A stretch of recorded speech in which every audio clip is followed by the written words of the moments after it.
I'll just keep playing.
Good morning, everybody. Welcome to Heaven Earth Church. My name is Ellie. This is Emily Holverson on the piano, and this is Brandon over here on guitar right next to me. Truth be told, I'm learning how to lead worship. Obviously, I do it every other week. But talking, I am terrified of doing this. And I am just an awkward person in general. And I'm sorry if my awkwardness makes you uncomfortable. It's not on purpose. I try to be real as real as possible and as I can be, and in doing so, sometimes I don't know what to say. Hardly ever know what to say. It just kind of comes to mind, and oftentimes I jumble over my words, and right now, I honestly don't know how to end that sentence. I don't know how to end that thought. We love you, Ellie. And I love you guys too, and I really appreciate just how welcoming everybody has been, and of course, just in these steps that I've been taking to kind of become a leader, and I just want to thank you all for kind of just bearing with me here and walking alongside me in that. So if y'all would like to stand, we're going to start worship. We're going to start with Call Me Higher and immediately go into All the Poor and Powerless, and I just want you all to feel invited to sing along by all means. Just raise your hands, keep them at your sides, whatever you want to do. You can dance if you want, I won't because I can't at the moment, but yeah.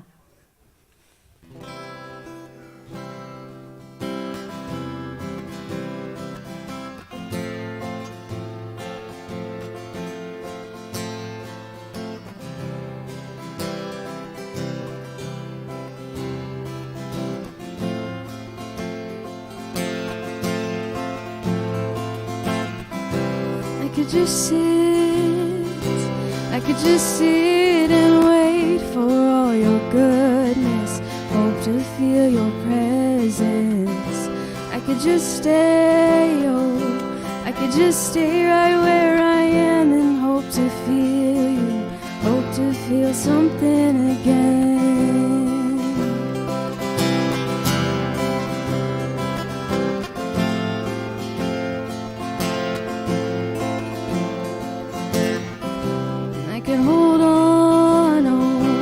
I could hold on to who I am and never let you change me from the inside.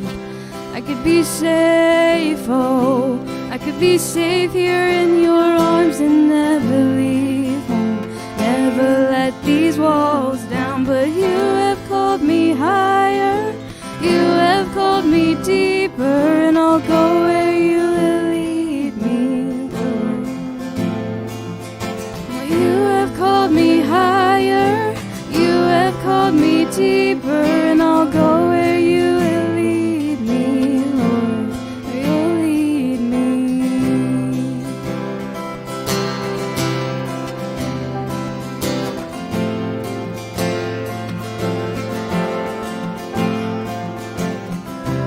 I could hold on, I could hold on to who I am and never let you change me from the inside.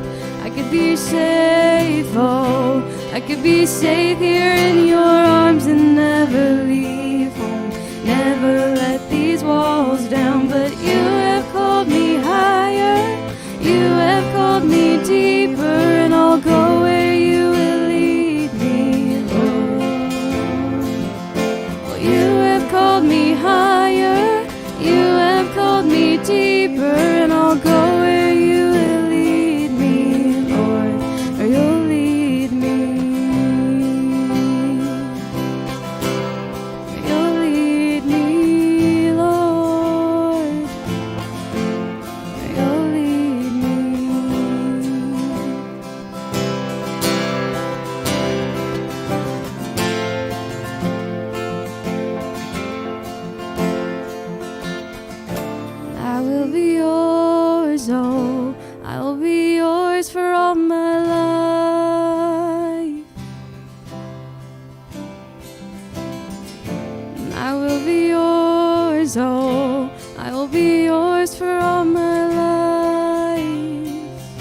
will be yours, oh, I'll be yours for all my life, so let your mercy.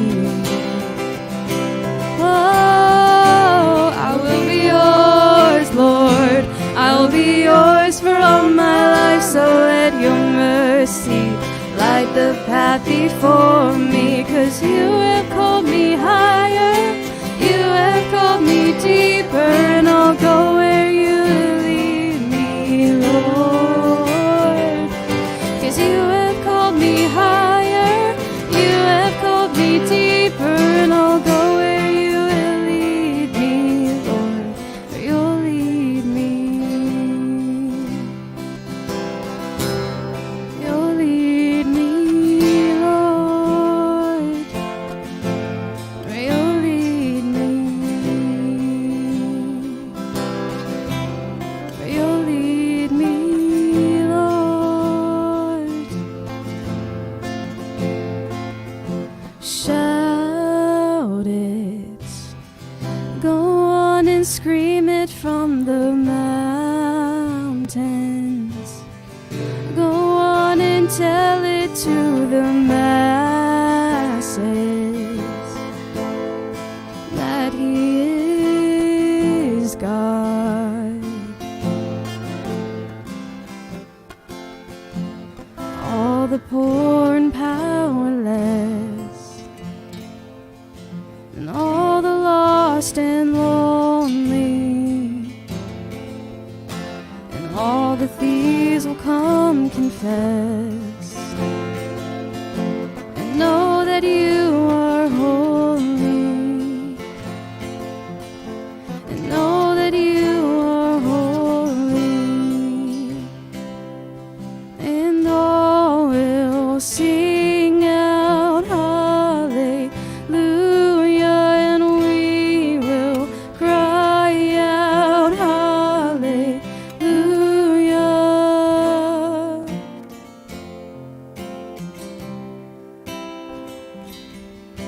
And all the hearts who are content, and all who feel unworthy, and all who heard with nothing left, will know that you are holy, and all will sing out hallelujah, and we will cry out hallelujah, and all will sing out hallelujah, and we will cry out hallelujah.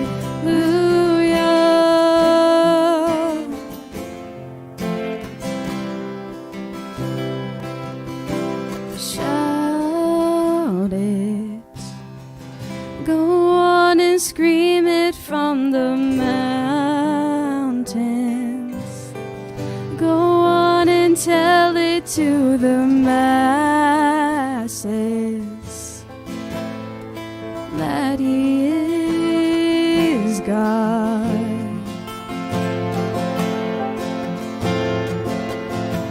Shout it, go on and scream it from the mountains. Go on and tell it to the masses that He is God.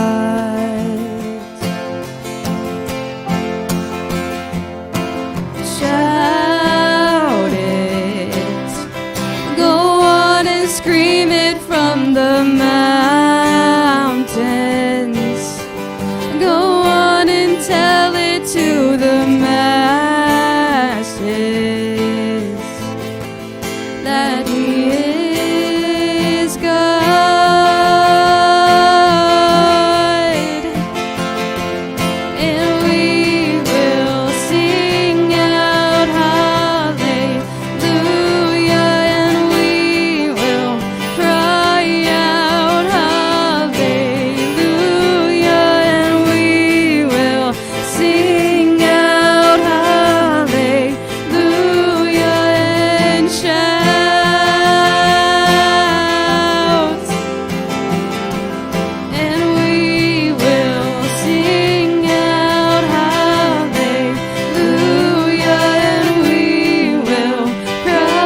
it from the mountains. Go on and tell it to the masses that He is God. Just your voices. Shout it. Go on and scream it from the mountains. Go on and tell it to the masses that He is God. That was beautiful. Thank you. All right, we're going to take a real quick break while the kids go back. Are the kids going back with Ashley, Kira? All right, y'all have fun. Oh my gosh. And we'll get back to you in the studio here in just a few minutes.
Check. Check.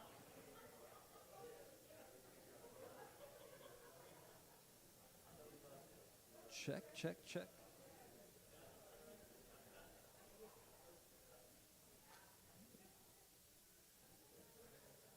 Check 1, 2. Check 1, 2. Check.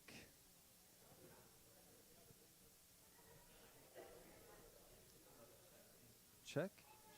Check. Check. Check. Ah, yeah. Let's go. Hey, good morning, everybody. Good to be with you today. Happy St. Patty's Day. Anyone not wearing green?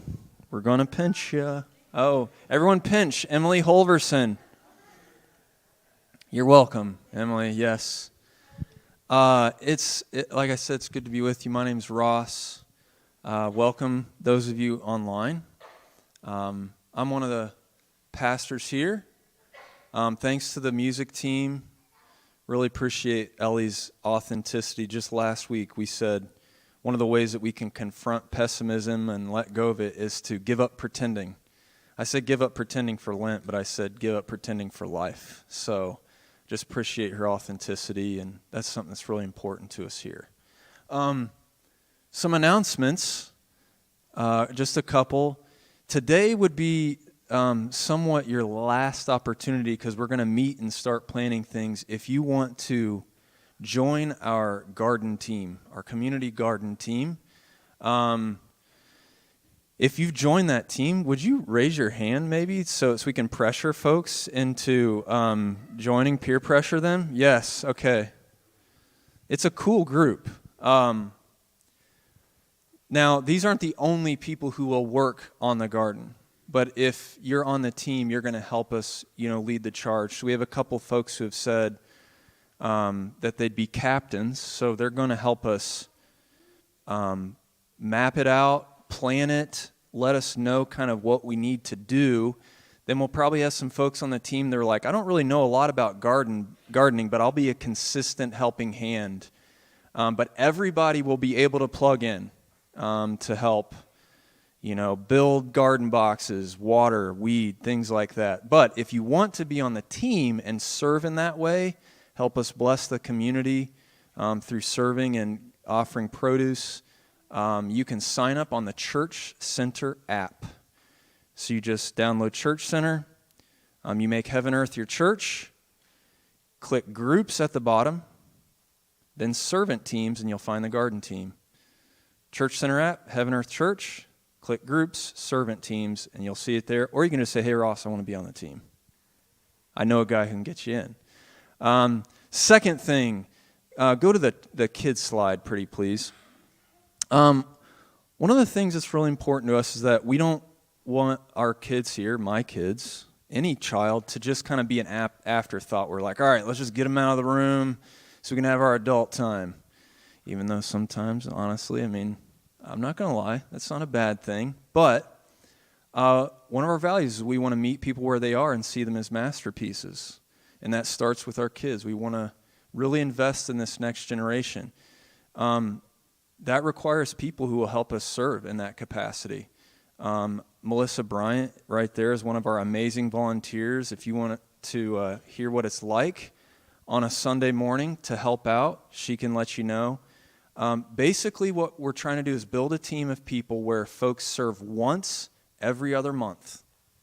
You can serve as a lead volunteer or an assistant volunteer. Lead volunteers have to be background checked, go through a quick, safe church policy. We give you the outlines. You don't have to write it. You show up. You help serve. You'll have an assistant back there with you all the time. Assistants, you just show up and help. Maybe if a child runs screaming out of the room and heads for the door, you're just going to cut them off. Keep them in the building. All right? That might be your job that day. This is a simple yet amazing way to serve. And I know it's a sacrifice because I'm sure you'd rather be in here, but once every other month's what we're looking for. Same thing. Church Center app, make Heaven Earth your church, groups, servant teams, and you can join there. I think that's it. Any other announcements? Oh, we have extra shirts. Ashley, will you... Jamin, can you stand up and model that shirt? No, he says no. Ashley, will you stand up and model your shirt? She's eating right now. Isn't that a great shirt? We've got green ones, we got some blue ones, Recovery Church as well. We ordered some extras. They're $15, but if you don't have $15, we'll give you one. We had some folks donate to make that possible. So, on that note, here's how you can give to the church. There's a box in the back. Our box model is Brad Miller. He's going to show off the box right on the wall there. If you have any paper donations, Brad, you're such a great job, man. Thank you. You can give online through the Church Center app or heavenearthchurch.org. We try to use every dollar responsibly for the mission. We're grateful for what you give. Let's pray and have our conversation.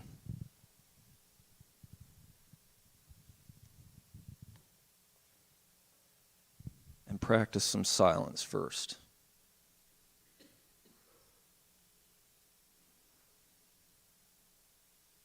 Last week we talked about paying attention to the good as much as we pay attention to the bad. Pay attention to the sunlight coming through these stained glass windows that are 120 years old.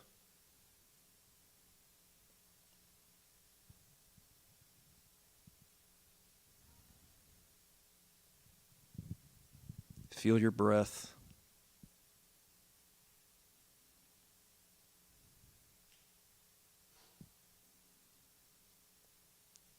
Pay attention to the goodness of being in the room, a room full of people who are very different from you, and yet we're coming together for a very common and good, united pursuit.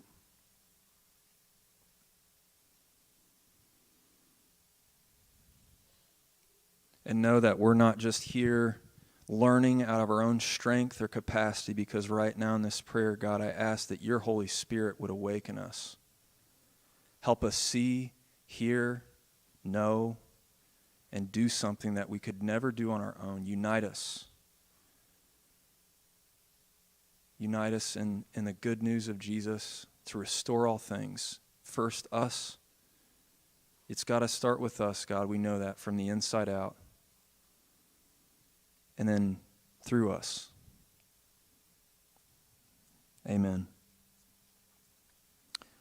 So, I'm going to take a risk and make a movie reference here that you always make a risk with movie references, because one, people may not like the movie, or two, they may not know the movie, and then three, if they don't know the movie, you may be like dating yourself. So if you're under the age of, say, 20, 25, you know, that's an old guy, or you might say that's a young guy, depending on your age relative to me. What a lead up. We're in this series called The Quest, letting go to go and live. And to me, a quest really simply is a long, arduous journey where maybe the end is unclear. A long, arduous journey where maybe the end is unclear. Well, there's this movie where there's a guy who starts out on a quest, and from the start, it's irrational. He hears a voice that's inviting him to do something, and he just goes forward in trust and conviction. It's so irrational that as people are watching him do what he's doing, they think he's crazy. Not his immediate family. His immediate family, they're champions over it. They're like, okay, let's do it. But like his extended family are like, you're an idiot. You're putting your livelihood at risk. And he keeps just hearing just enough vision to go just the next step. Anybody got me yet? Don't say the answer. He keeps going. He just hears a voice. And unfortunately and oddly, I understand why his extended family are like, you're nuts. Because the voice is from a guy by the name of Shoeless Joe Jackson. It's a baseball player. And the voice he hears is, if you build it, they will come. But he just keeps going forward in trust. And he just lets go to live. He's like, I want to do this. And he plows under his corn and builds a baseball field. Makes a lot of sense. Good decision, right?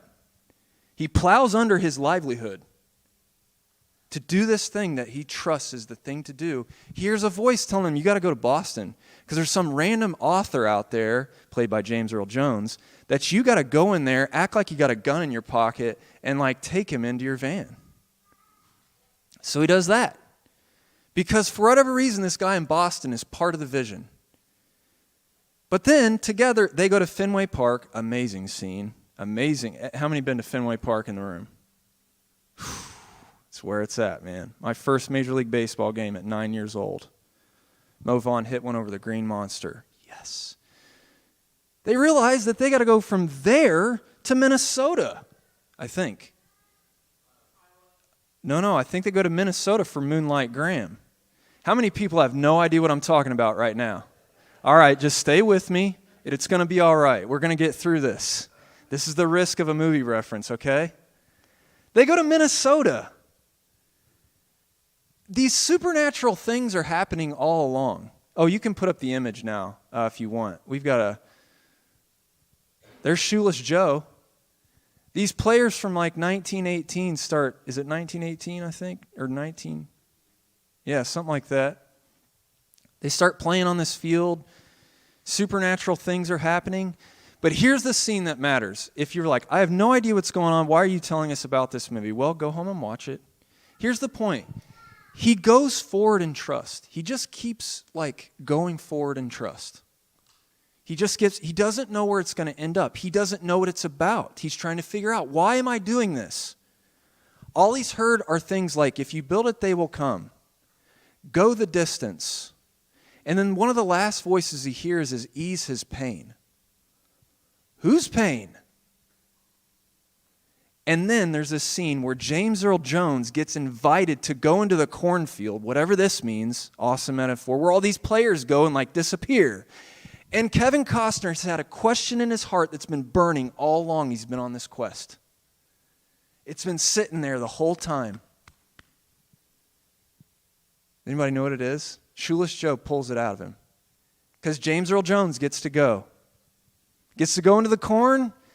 Ray does not get to go. And he's mad, and the question comes out of his heart. What does he say?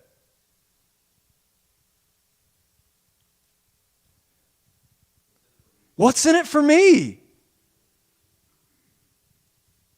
I've done what you asked. I've done everything you've asked. What's in it for me?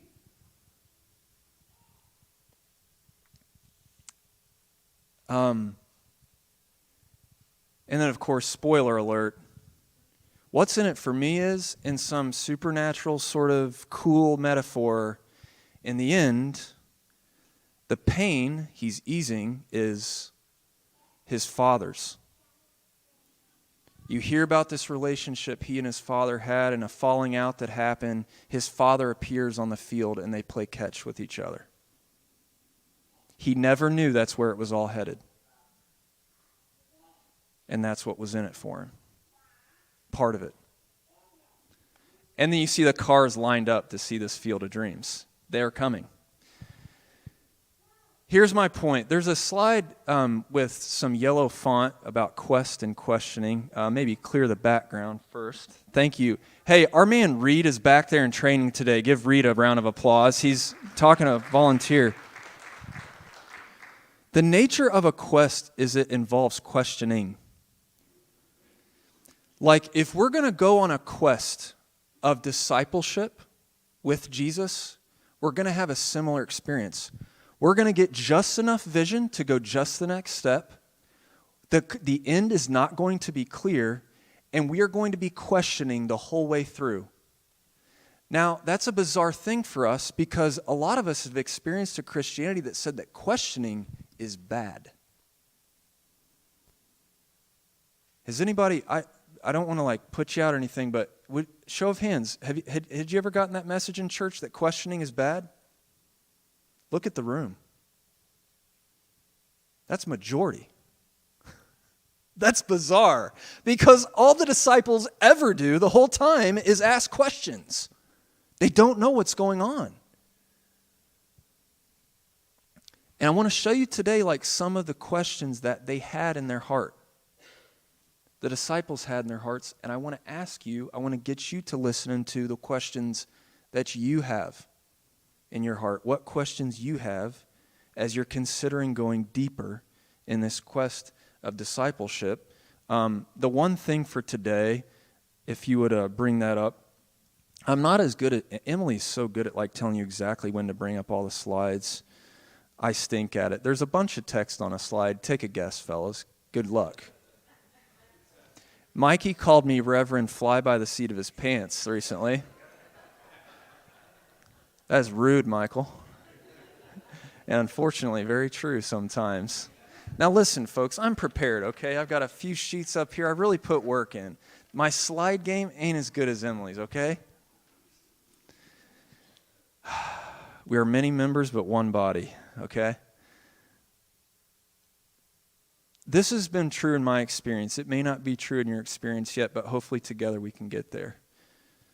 I totally believe with all my heart and soul we can trust our way forward with Jesus. Even if the end is unclear, especially as the end is unclear. We're not getting the whole vision of what the end is.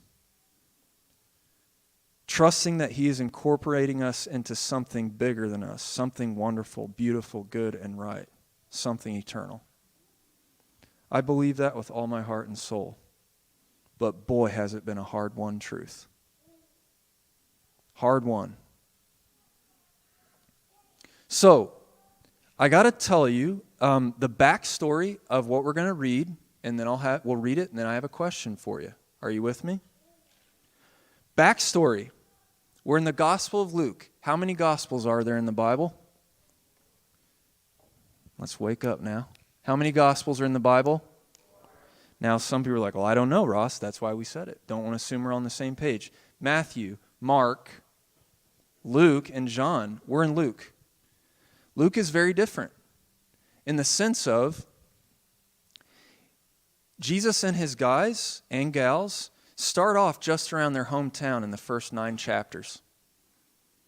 Don't get me wrong, the disciples leave their comfort zone even to do that, to go follow him. Because Jesus does stuff that upsets the apple cart. Is that the right expression? I realize I've never used it, so I don't know what it means. But anyways, they rock the boat. I know that one. And it gets ridicule for Jesus and by proxy them. That's the first 9 chapters. Then starting at the end of chapter 9, it's from 9 to 19 is called the travel narrative in Luke, where they make their way from their hometown up north around the region of Galilee down south to Jerusalem, roughly 80 miles or so. 9 through 19, the end of 9 to 19 is that journey. We're going to pick it up before they leave. Are you with me? We're still in their hometown. They are getting to experience exciting stuff. It's cost them, and they're experiencing exciting stuff. For instance, at the beginning of chapter 9, Jesus sends them out on this training op, 2 by 2. They go around to these neighboring villages. Jesus has given this authority. He trusts them. He respects them. And he says, go do this thing. And they do it. It says that they healed people and proclaimed the good news of God. Now, I got a little curveball. We did Field of Dreams. Did you see what I did there? Curveball. Baseball season's coming. It says they proclaim the good news. Isn't the good news that Jesus died for your sins? Jesus isn't dead yet. The good news must be bigger than that. And in fact, it is. The good news is that Jesus comes to restore all of creation, including wiping out the consequence of our generational mistakes. That's part of it for sure. We don't have to worry about that. But it's bigger. They come back, they're like, Jesus, can you believe what we did? He's like, yeah, I can. That's why I sent you to do it. They get to see these other things. They get to be a part of Jesus feeding 5,000 people miraculously. Awesome, breakthrough, cool. Peter, James, and John get to go up to a mountain and see Jesus, big fancy word, transfigured. They see him in this glory. They're like, we knew this guy was different. What is happening right now? And they come down from the mountain like, what is happening? Who is this guy? Could he be the one? Oh my gosh, I think he might be the one. Exciting stuff. verse 9:43, if you would, please. Luke 9:43. Everyone's overwhelmed by God's greatness because of these things.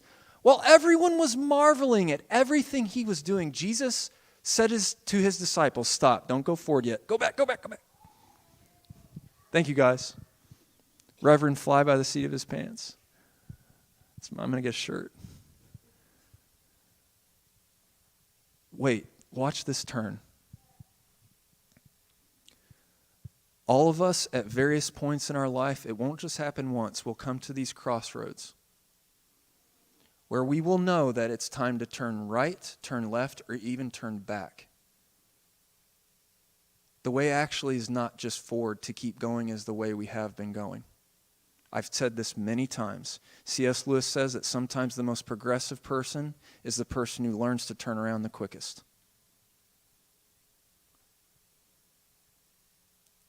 We will have these moments when it's like, it's time. If I'm going to go deeper and farther in this quest, it's going to cost me something. I'm going to have to deal with the questions in my heart. And I may have to let go of my obsession with self-protection. I may have to let go of my obsession with self-protection. It's about to turn for these guys. See, marveling, overwhelmed. Yes, this is so awesome. So glad I signed up to follow Jesus. Really? Keep going. Take these words to heart. The human one, don't like what the Common English Bible does. They're typically translated the Son of Man. It's this title that comes from the Old Testament of this figure who's going to come when new things are revealed. The Son of Man is about to be delivered into human hands. Huh? That doesn't fit. Keep going, please. They didn't understand this statement. Did I tell you that a quest involves questioning? Its meaning was hidden from them, so they couldn't grasp it, and they were afraid to ask him about it. See, being afraid to ask questions ain't a new thing. They were afraid too. They wanted to look like they understood it. Yeah, we know what's going on, about to be delivered in human hands. Do you know what he means? Me neither. Keep going, please. An argument arose among them about which of them was greatest. I love these guys, man. They always make me feel like, oh yeah, I do have a place with Jesus. Aware of their deepest thoughts. Why would you pretend when he's aware already? Jesus took a little child and had the child stand beside him. Remember this when the children are hollering out in here and you're going like, get the kids out of here. I get it. Jesus said to his disciples, whoever welcomes this child in my name welcomes me. Whoever welcomes me welcomes the one who sent me. Whoever is least among you all is the greatest. Keep going, please. John replied, Master, we saw someone throwing demons out in your name, and we tried to stop him because he isn't in our group of followers. Teacher's pet. But Jesus replied, don't stop him, because whoever isn't against you is for you. As the time approached when Jesus was to be taken up into heaven, he determined to go to Jerusalem. I like other translations that say he set his face on Jerusalem. The quest is going farther, and they have the choice, will we go? We will face that choice many times in our lives. He sent messengers on ahead of him. Along the way, they entered a Samaritan village to prepare his arrival. But the Samaritan villagers refused to welcome him because he was determined to go to Jerusalem. I love the disciples. When they heard this, James and John, these brothers who were arguing, they're called the sons of thunder, they said, Lord, do you want us to call fire down from heaven to consume them? But Jesus turned and spoke sternly to them, and they went on to another village. We're almost there. Stay with me. A lot of verses here. Keep going. As Jesus and his disciples traveled along the road, someone said to him, I will follow you wherever you go. Jesus replied, foxes have dens and the birds in the sky have nests, but the human one has no place to lay his head. Then Jesus said to someone else, follow me. He replied, Lord, first let me go bury my father. Jesus said to him, let the dead bury their own dead, but you go and spread the news of God's kingdom. Someone else said to Jesus, I will follow you, Lord, but first, let me say goodbye to my people. Jesus said to him, no one who puts a hand to the plow and looks back is fit for God's kingdom. First of all, question 1, how do you feel when you hear these verses?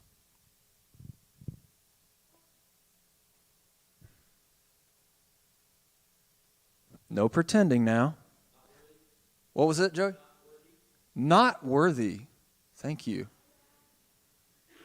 No pretending now. How do you feel?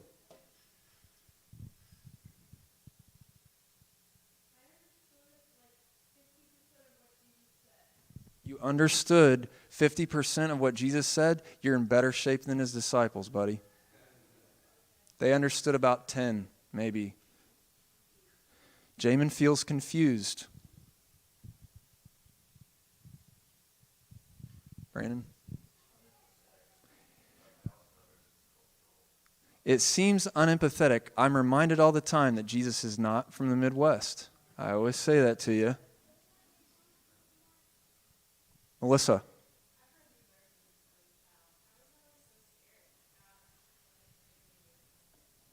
I was always so scared that God wanted to take me away from my family.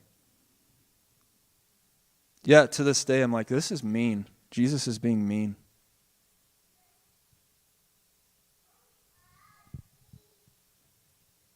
What else?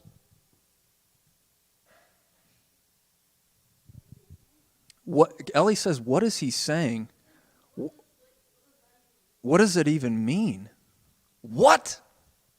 You know what? I'm such a good teacher, speaker, talker guy that I'm not going to answer that question today.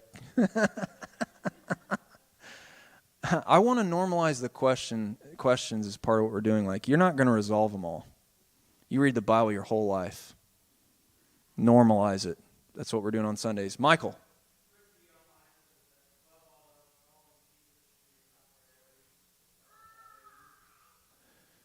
What was the last part? As tough as that may be. Alicia? Oh, sorry. Charles?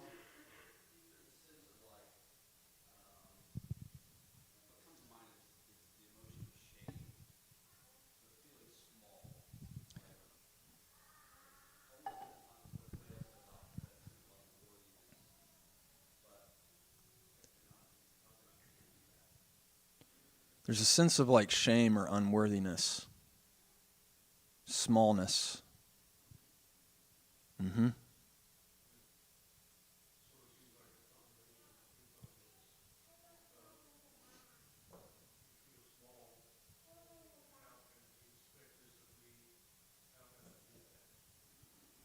How can you expect this of me? How can I do that? That's a good translation. There's a slide that I asked the first question. What question do you think these disciples had in their hearts at this moment? Now, do the best you can not to project your questions onto them, though you will do that anyways. Right now, Jesus has just pretty much laid down the gauntlet. We're leaving our hometown. You better gird your loins, as the Bible often says. This quest is going onward. It's going to go deeper. It's going to be hard. It's going to cost you. Jamin, why? This question they have in their heart maybe is why. What questions do the disciples, put yourself in their shoes. These are poor guys mostly like Jesus. Jill?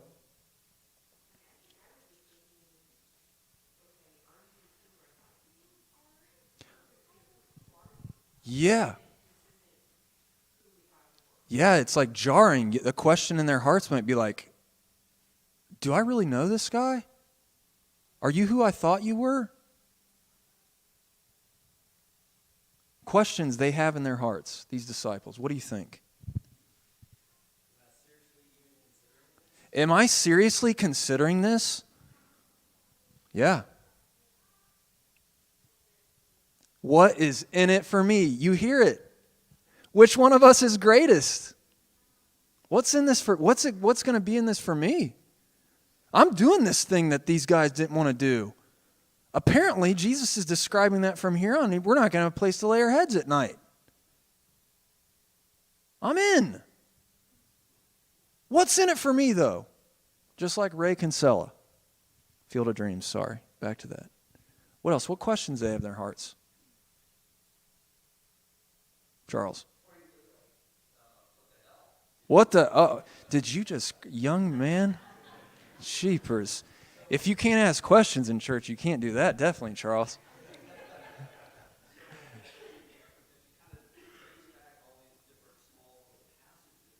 Mm-hmm.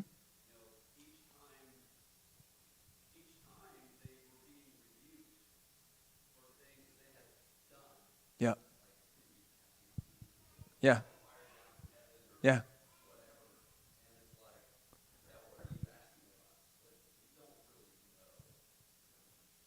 Yeah. Yeah, they don't know. Yeah. Yeah. Yeah, totally.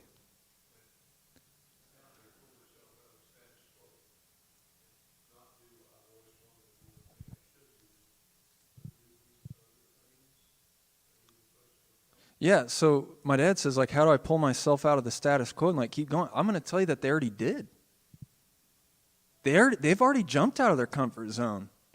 This is deeper. This is farther. Questions I thought of is, what, like you said, what are we getting ourselves into? Are we going to regret this? We're going to Jerusalem, though. Is he going to take his place there as king?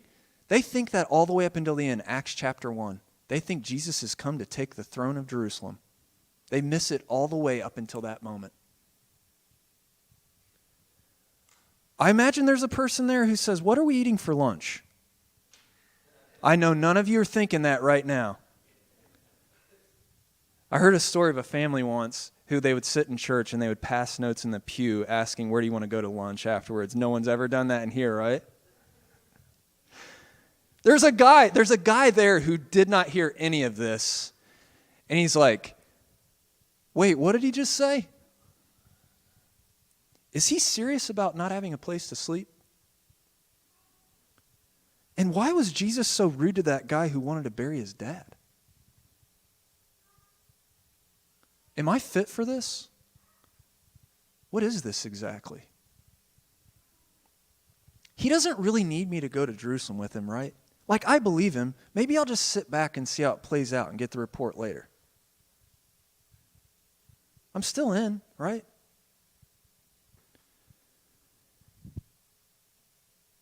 Now, I'm going to ask you a question in a minute. So first, I'm going to be authentic. Here are questions I have that I'm reading into them too, but these are mine in my heart. I have them all the time as I try to go deeper. Am I fooling myself? How have I been following this far and it feels like I still have more questions than answers? Is there something else I should be giving my life to?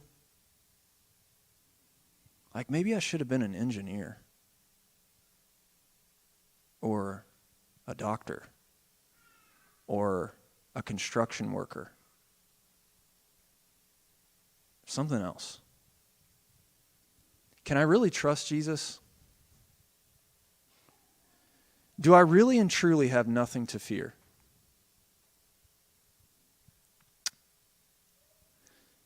What I find in my own questions all the time as I listen to the questions in my heart, you're going to get a chance to listen to yours and share them in just a minute.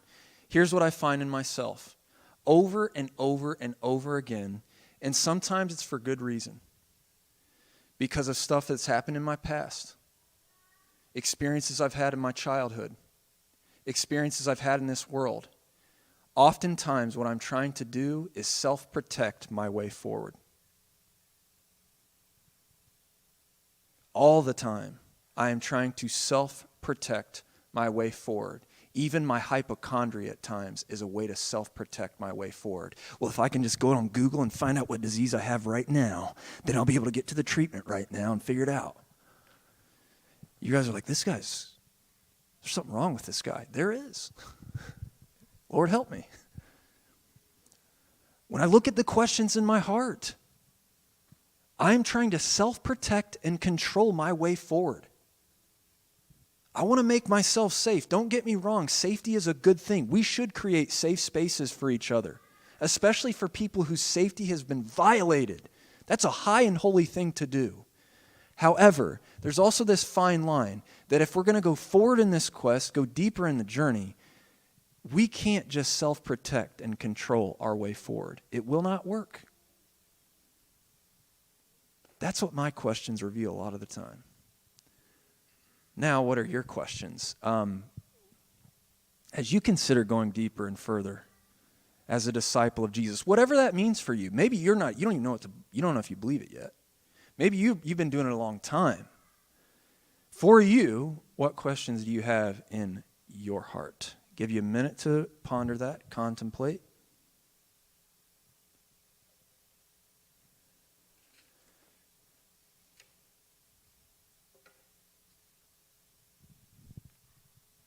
Just another minute, Jamin, then we'll come back to you.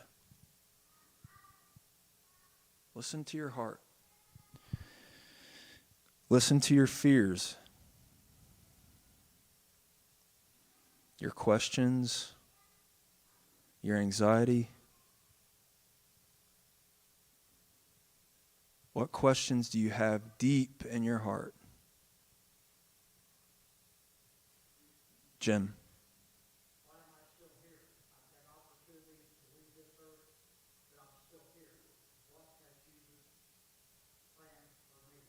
Why am I still here? Jamin. Is any of this actually real? I ask that all the time, buddy. Thank you. What questions do you have in your heart?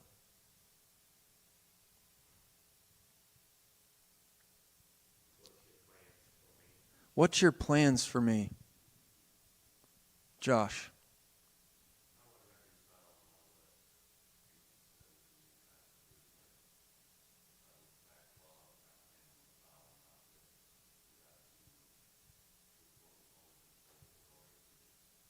How do I reconcile what Jesus says here about, those who put their hand to the plow and look back aren't fit for service in the kingdom of God with what I've heard about how I'm already forgiven?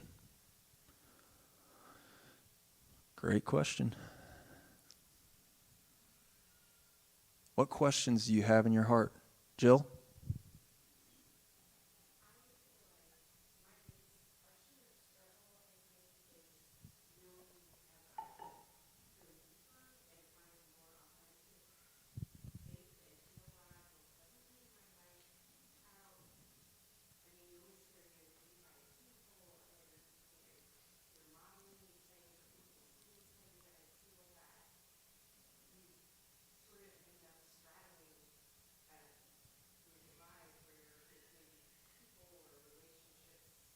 Mm-hmm.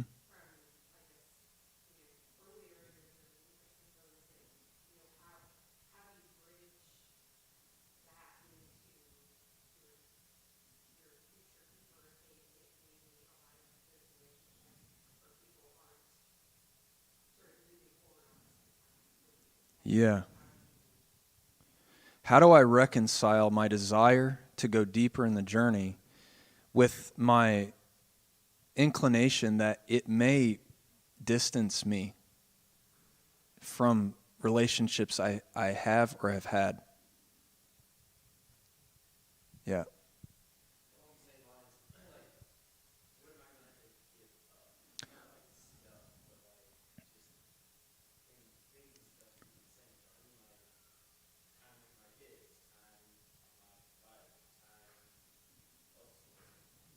Yeah.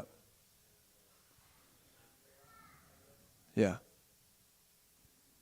Joey says, like, what am I going to have to give up? Not just like stuff, but more like not materials, like, but the qualitative, like the substantive things that really I really value. Yeah. Ashley.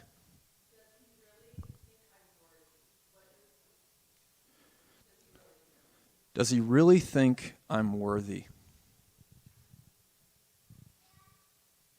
Kirsten.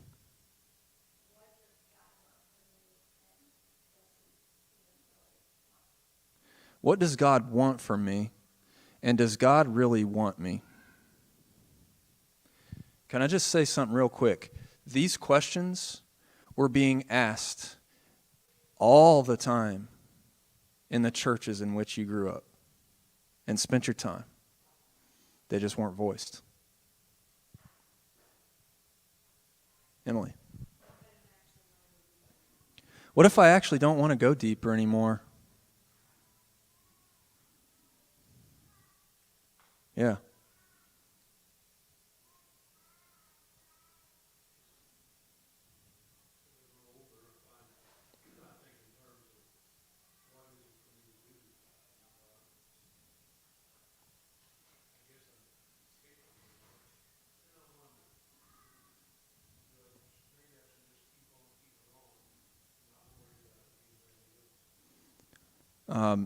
So for my dad, it's like having a question about, like, is there still this grand thing for me to do? Or maybe I just need to just put one foot in front of the other and just let it play out. So, getting close to time for today, but I want to tell you that unfortunately for the disciples, it got a lot harder before it got better. We talked about early in the series, like the quest, letting go to go and live. Early on, we talked about letting go of the familiar. We talked about the story of Abraham. I told you this song lyric that says, Jesus, save me from the tyranny of the familiar. Jesus, show me the face of God in every human creature. Emily talked about like how if we're going to go forward well, we may have to spend like intentional time expressing our sorrow about what the quest has cost us. Even our sorrow toward God. It happens throughout the Bible where people do that. We talked about confronting our pessimism, this thinking that like things will never change, and we have good reason to believe that. I talked about also, and it comes back today, like letting go of, for me, this is just my experience, like I found in myself many times, still do, this desire that things would just be easier. And I've kind of had to let go of that desire. I still want it, and I think it'll be there at times. It is. Jesus says, talk about reconciling things that are in here. Jesus says in Matthew 11, come to me, all you who are weary and are carrying heavy burdens. Take my yoke upon you and learn from me. My yoke is easy and my burden is light. It is? It's this tension, right? For the disciples too, like, they said, do you want us to rain down fire on these Samaritans who wouldn't let us come to your village? Guess what happens? In chapter 10, the very next chapter, someone's like, what are the most important commands, Jesus? Trying to test him. And he's like, love the Lord your God with all your heart, mind, soul, and strength, and love your neighbor as yourself. And they're like, well, then who is my neighbor? And then he tells the story of the very next chapter. Do you want us to rain fire down on the Samaritans because they're so evil? No, let me tell you a story about the good Samaritan that illustrates perfectly how you love your neighbor. Then in Luke 17, he makes the Samaritan a hero again. They're getting closer to Jerusalem. There are 10 lepers who come up to Jesus and say, have mercy on us, help out. He sends them to the priest because they got to get a new certificate from the priest saying, yep, they're healed. They can re-enter social life and religious life. Jesus says, going back to the priest, you're good to go.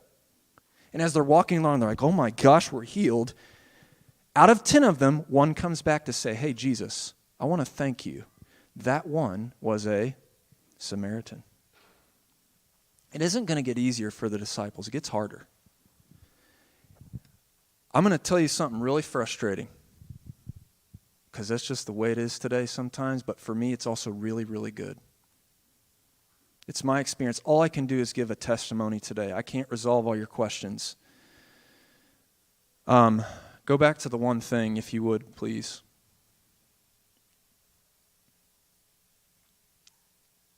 It would be toward the top. There we go. I have found in my life that even as I have some of these deep questions, And if I get just enough vision to go just the next step, I let go of my obsession with self-protection and control, and instead, with the grace of God, choose to trust my way forward, I find out that I glimpse these big mysteries that are so beautiful, bigger, good, right. Right now, I'm sitting in the midst of it. You are. We are. Like right now, sitting with you in this church is something bigger, wonderful, beautiful, good, right, something internal. I'm going to tell you the God's honest truth. It has cost me and it's cost my family. And I would not change it for anything in the world, because you are worth it. Jesus is worth it. This community is worth it. I would not trade it for anything. Anybody who's been in church planning or been a pastor can tell you it costs you. And it can be the most beautiful thing in the world. Church will cost you. But hopefully it's also worth it. I find this to be true over and again. I'm like Ray in the Field of Dreams. I don't know where it ends up. Ultimately, Jesus gives me this promise that all things are being made new. It started right now. He says the kingdom of the heavens is near. It started. I get to see it sometimes. There's a guy who came through Recovery Church at Heaven Earth Church who became a peer recovery coach for upstream prevention, and he's on the, he's pioneering, helping them bring a recovery cafe to Johnson County that's now meeting weekly. Praise be to God, am I right? All things are being made new. And it's hard, and it's costly, and it's sorrowful. And sometimes I say, God, why have you forsaken me? And sometimes I put my hand to the plow and I just keep looking back.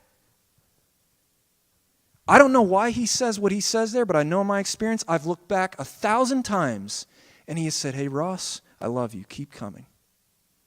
There's a different reason he asks that question. Maybe, like he does to the rich young ruler, he's getting him to check his questions in his heart. What are you really asking in your heart, man? Are you trying to self-protect and control your way forward, or are you going to live your life trusting your way forward? If you want to go deeper and farther, you got to trust your way forward. I can't tell you it won't cost you. I can't tell you it won't hurt, and I can't tell you that it won't be sorrowful at times. But it will be wonderful, beautiful, good, and right. I believe that with all my heart and my soul. The truth of it comes to us at Easter, the tension of both. Jesus suffers more than any of them. He loses everything. He empties himself of his divinity. He gets whipped. He gets mocked, spat upon, and he gets crucified. Citizens can't get crucified like we're talking back. Only people with no rights get crucified. People laugh at him, treat him like a dog. He yells out in sorrow, God, why have you left me for dead like this? You know why? Because he is with us.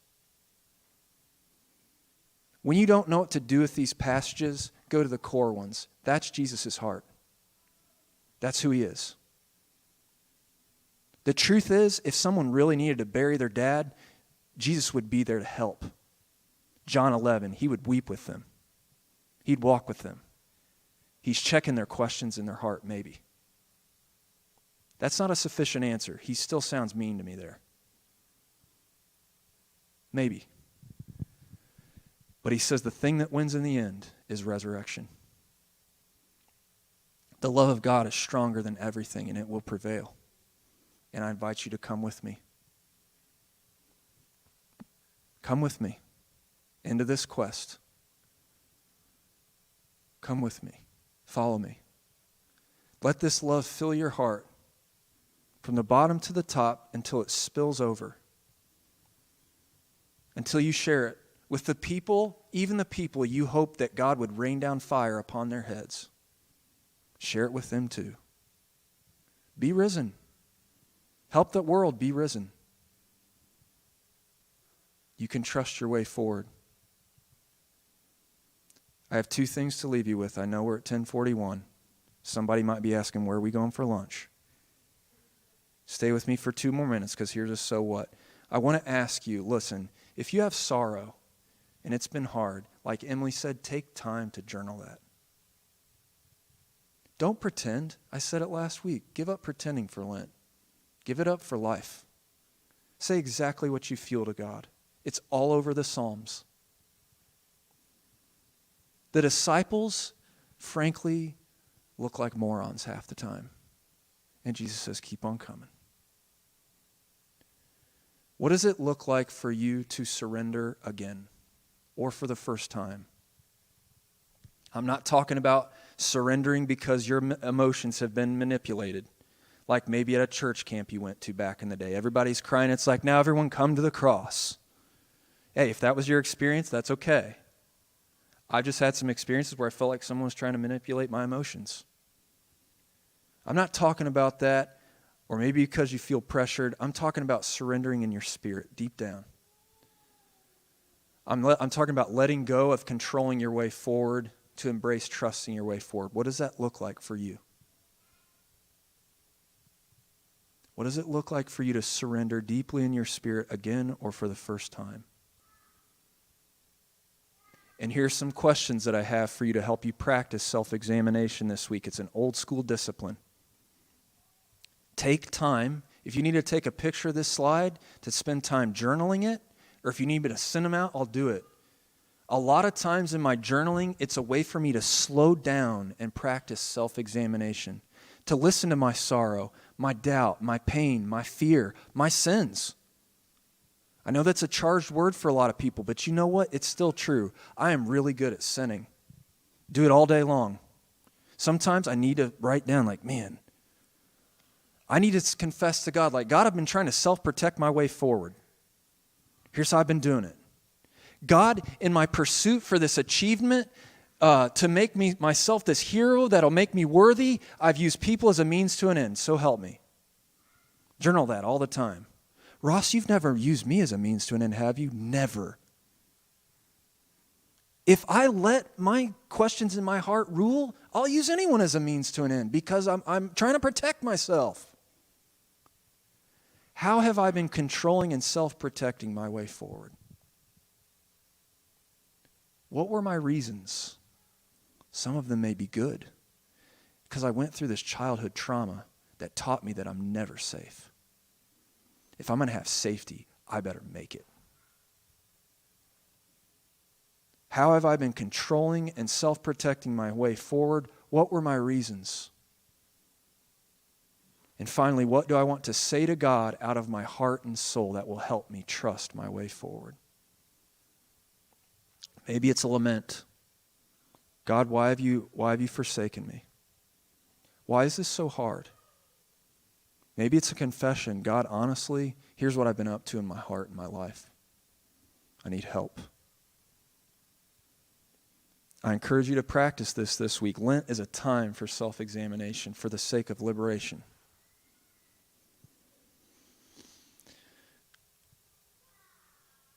You can trust him. That's my testimony. You may not be there yet, but I found it's true. You can trust your way forward. Let us pray.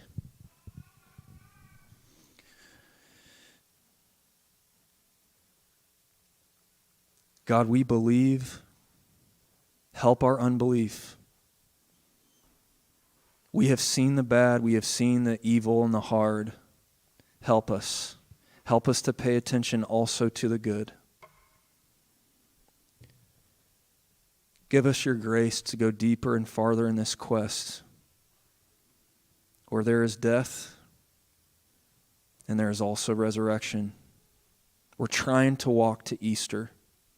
Help us to endure through the cross. In the name of Jesus, amen.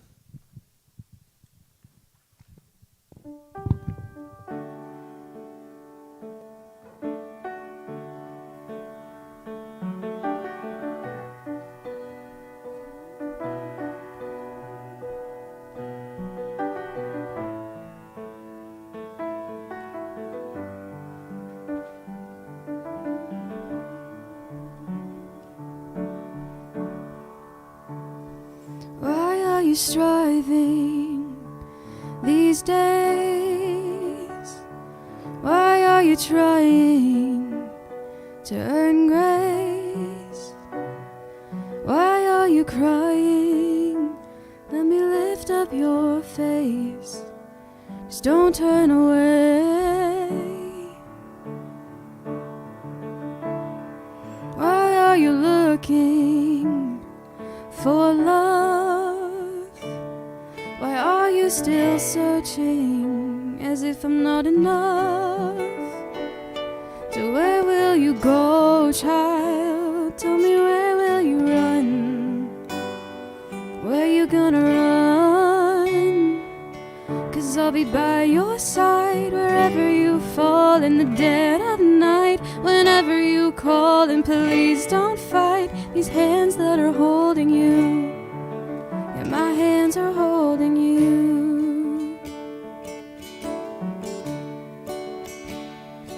Look at these hands in my side. They swallowed the grave on that night when I drank the world's sin, so I could carry you in and give you life. I wanna give you life, and I'll be by your side wherever you fall in the dead of night. Whenever you call, and please don't fight these hands that are holding you. My hands are holding you at my side wherever you fall in the dead of night. Whenever you call, and please don't fight these hands that are holding you. Child, my hands are holding you. 'Cause I love you. I want you to know that I love you. I'll never let you go, no. And I'll be by your side wherever you fall in the dead of night. Whenever you call, and please don't fight these hands that are holding you. My hands are holding you at my side wherever you fall in the dead of night. Whenever you call, and please don't fight these hands that are holding you. My hands are holding you. You're at my side, my hands are holding you.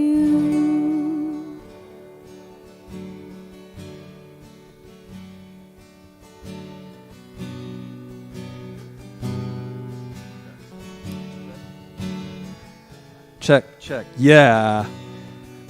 Hey, thank you for being with us today. Thanks to the music team. Appreciate that. Appreciate your service. May you do what you need to do to go forward and trust, to listen to the questions in your heart, and know that God's grace is with you as you explore these questions. May you find that Jesus is trustworthy and true. Have a good week.